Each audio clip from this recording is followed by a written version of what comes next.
diartikan sebagai proses pemberian bantuan yang dilakukan oleh guru BK kepada seseorang atau beberapa orang individu atau siswa atau peserta didik yang ada di sekolah dengan cara memberikan informasi, yaitu menyajikan pengetahuan yang dapat digunakan untuk mengambil suatu keputusan atau memberikan nasihat dan mengarahkan menuntun ke suatu tujuan pencapaian perilaku dan akademis yang baik.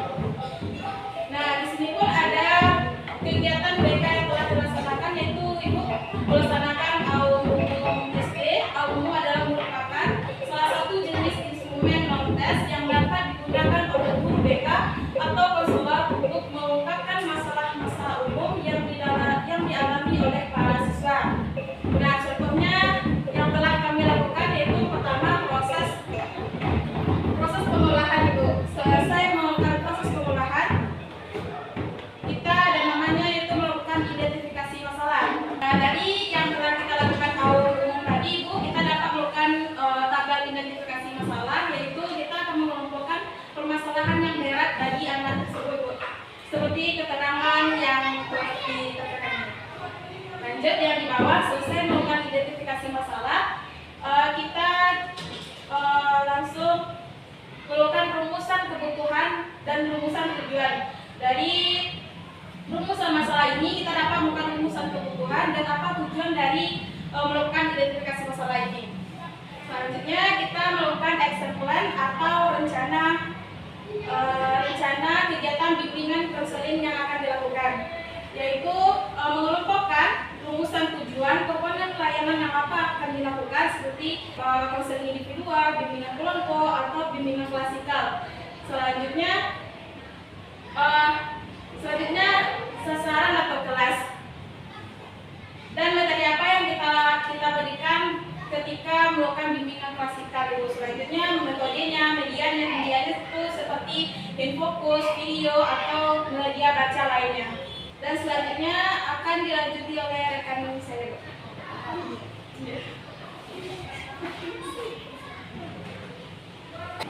Baik, saya akan melanjutkan yang pertama yaitu praktek lapangan bersama PLB untuk jurusan bimbingan dan konseling merupakan salah satu kegiatan yang dilaksanakan oleh setiap mahasiswa jurusan bimbingan dan konseling. Kegiatan ini dilakukan dalam rangka peningkatan kompetensi profesional yang bertujuan agar siswa dapat menyerapkan teori yang dipelajari dalam konteks nyata, mengembangkan keterampilan bimbingan dan konseling, serta memahami dinamika proses pembelajaran.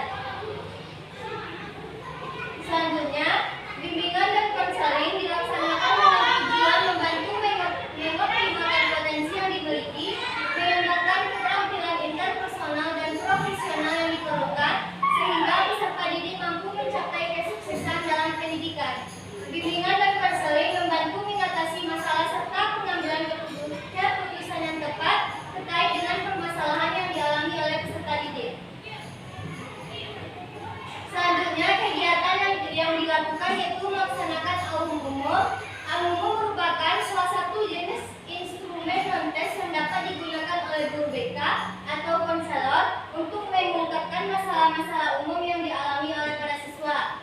Ini hasil dari AUM-nya.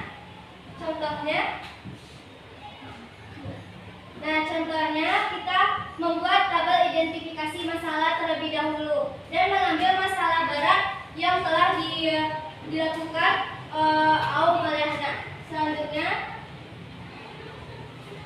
membuat tabel rumusan masalah dan kebutuhan kelas, yaitu rumusan masalah, rumusan kebutuhan, rumusan tujuan. Dan selanjutnya, kita melakukan action plan, yaitu rencana kegiatan, ada tujuan layanannya, komponen layanannya seperti layanan responsif, layanan dasar. Selanjutnya itu strategi layanannya itu seperti konseling kelompok, konseling individu, bimbingan klasikal, dan kelasnya atau sasarannya itu kelas 4. Materinya sesuai dengan tujuan layanan yang akan kita berikan klasikal nanti. Ini materinya dan metodenya seperti role play, diskusi, media, yaitu PPT, video, dan evaluasinya proses dan hasil. Selanjutnya dilanjutkan oleh rekan saya.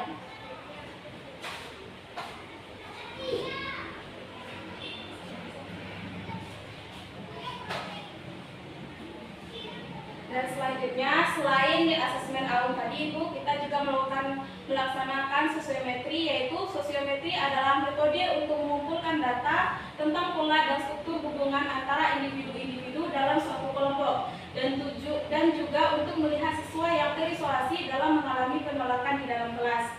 Nah, contohnya seperti ini Bu, kita akan mengelompokkan siapa saja teman yang dia sukai dan dia tidak sukai. Selanjutnya, yaitu yang telah kita lakukan tadi, need assessment yang kita lakukan tadi Bu, yaitu autosometri. Dari permasalahan itu kita dapat melakukan layanan. Yang pertama itu kami telah melakukan layanan konseling individual. Selanjutnya, kita sudah juga melakukan bimbingan klasikal, yaitu dengan materi menjadi pribadi yang selalu bersyukur serta mengelola emosi. Selanjutnya, kita juga telah melakukan bimbingan kelompok dengan materi percaya diri dan juga manajemen waktu dalam penggunaan HP Bu. Dan ini dokumentasi. Lanjutkan Bu.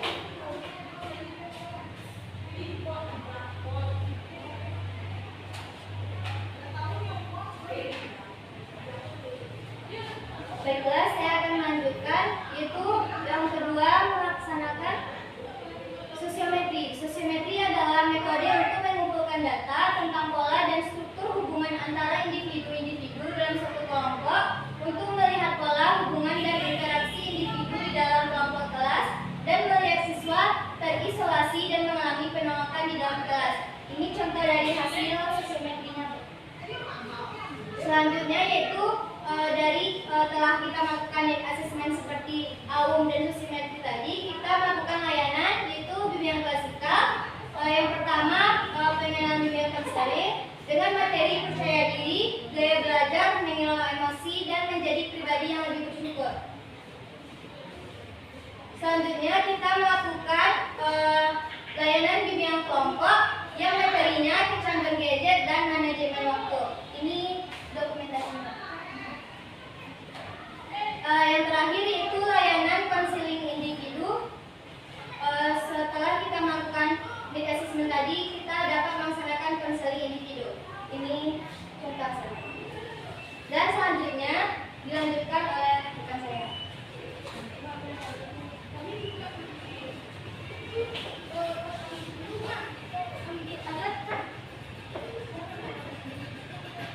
Nah, selain kegiatan BK yang telah kita lakukan di sekolah ini, Bu, tentunya ada kegiatan sekolah yang kita laksanakan. Yang pertama yaitu jalan-jalan santai seperti dokumentasi yang kami sajikan. Selanjutnya Hari Anak Nasional dan juga prestasi literasi yang telah dilakukan kemarin, Bu, serta seminar-seminar yang kita ikut itu, Bu. Selanjutnya kita juga ikut latihan DB kemarin, Bu. Banyak lagi dokumentasi Bu, tapi tidak disajikan terlalu banyak di sini, Bu. Sekian presentasi seminar hari ini, Bu. Apa ada yang ditanyakan? Cukup, Ibu? Ya, Bu. Nah, dengan Ibu saya menyampaikan terima kasih kepada DPR Ibu Desi Jumaidi, MPD KOS, terima kasih kepada Bapak Kepala Sekolah Junaidi SPD, dan terima kasih juga kepada Ibu Pamong Eka Purnamasari MPD yang atas segala bimbingan dukungan telah diberikan selama ini. Tentunya pengalaman ini sangat berharga bagi diri saya sendiri, dan juga saya sangat bersyukur atas setiap momen berharga yang telah dilalui bersama selama ini. Sekian dari kami. Kalau ada kata-kata yang salah, mohon dimaafkan. Sekian presentasi pada hari ini, Bu. Saya ucapkan terima kasih. Wassalamualaikum warahmatullahi wabarakatuh.